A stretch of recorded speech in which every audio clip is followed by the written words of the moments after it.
Okay, give me the eraser. So instead of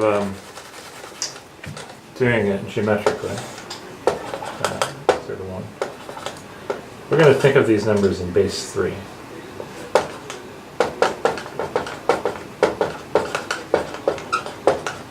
Okay. So we're going to have numbers that start at 0 point. Give me a base 3 number between 0 and 1. It looks like I wrote base 31. Between 0 and 1. Give me a base 3 number. How about 0.201220? Okay. You give me a base 3 number between 0 and 1. 0.12202. Okay. So these are going to be decimals that have as their digits only 0s, 1s, and 2s. Yep. But they'll make up all the numbers that can be represented this way.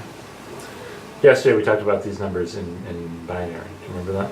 Yeah. So just 0s and 1s. Okay, so what do you think happens when we take out the middle third the first time? Well, so you can divide this into thirds of numbers that start with 0.0 and the numbers that start with 0.1 and the numbers that start with 0.2. Okay. So then you take away all the numbers that start with 0.1.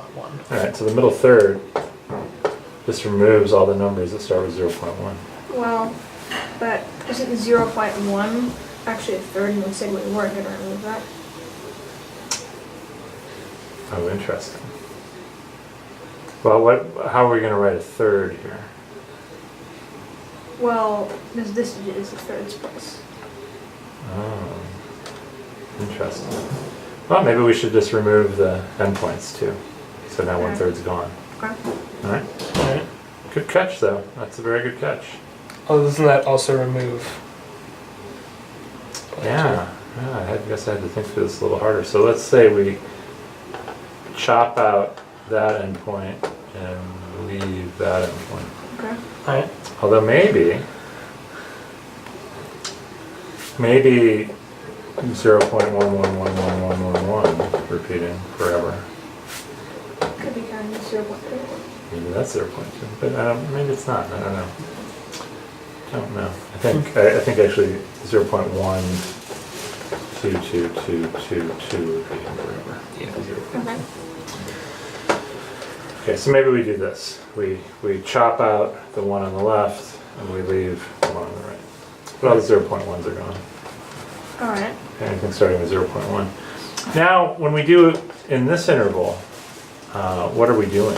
Well, you're cutting out all the numbers that start with 0.01.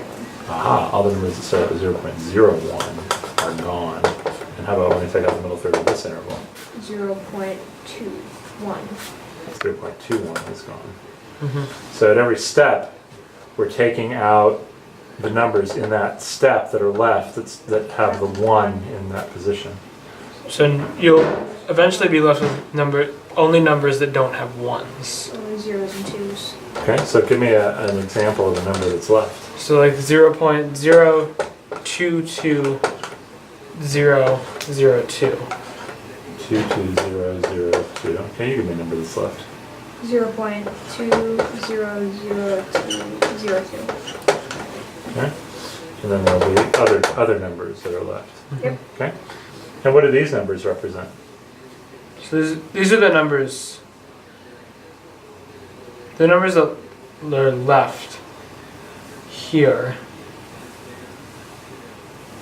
Just I guess the real numbers that remain after you've done this infinitely many times. Okay, how many of these numbers are there? There should be infinitely many. Okay, countably or uncountably many? Probably countably. You think countably many? Well, you have infinitely many digits, and you have 2 choices Okay. for each digit. Uh-huh. So it could be uncountably infinitely many. Can you think of a way to map these numbers to the numbers between 0 and 1, which are uncountable? Can you think of it by bijection? What you can do is you can write these in binary. Uh-huh. Then you can just change the 2's to 1's here, Okay. and then map them. Cool. So that means how many numbers are The left? same number. Same amount. Uncountably many infinite. numbers are left. Yep. which is strange. It's strange. But can we ever see any of those numbers? No, No. Not The- really. there's no more intervals left. But there's no more intervals left, but yeah, there's still uncountably many to go.